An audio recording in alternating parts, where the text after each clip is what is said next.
Hello mga ka-baker. So this is my life journey as a baker. Okay? So ngayong araw, sama ko kayo sa aking klase. Okay? So ayan po yung mga ingredients na gagamitin. And also I prefer the tools and equipment po. Okay? So gagawa tayo ng dinner roll and hotdog bread.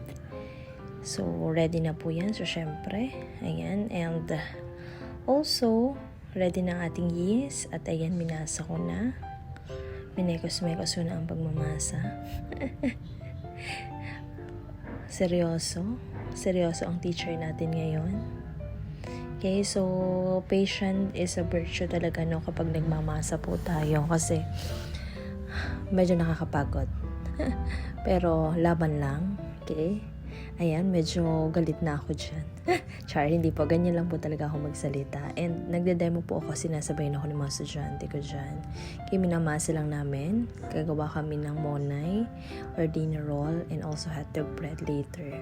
So, this is our first practical application. Yan, so very basic muna ang aking ituturo sa kanila. Okay, so kailangan lang natin mag-dust ng flour hanggang makuha natin yung right consistency of the dough. Okay, makita lang natin yung blister, yung puti-puti, no? And very stretchy na yung ating dough. So, enough na po yun, no? Dapat hindi over-knead para hindi po tumigas yung tinapay. And ayan, nabilog ko na po yung iba. Yan naman po ay gumawa ako ng hotdog bread. Okay, so ganyan po yung process na ginagawa ko.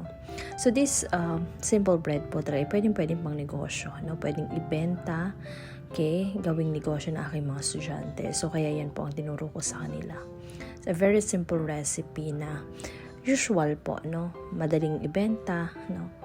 Kasi talagang usual natin nakakain. Okay? So, ayan. And ngayon po, ginagawa ko is egg wash. So, that is a combination of egg and milk, no? 1:1 ang ratio again. So, i-brush ko lang po yan on top sa aking mga dinner roll para po maging maganda yung color niya. Mas appetizing po. Okay. So, ayan. I-brush ko lang siya. And may problem yung oven natin, no? Hindi accurate in temperature. Hindi ko matansya kaya medyo nahirapan ako, no?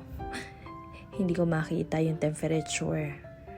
Okay? So, hindi accurate. So, medyo mainit na, no? Ayan. And the finished product, although nasunog ng very light, pero napakalambot. Okay? So, thank you so much for watching.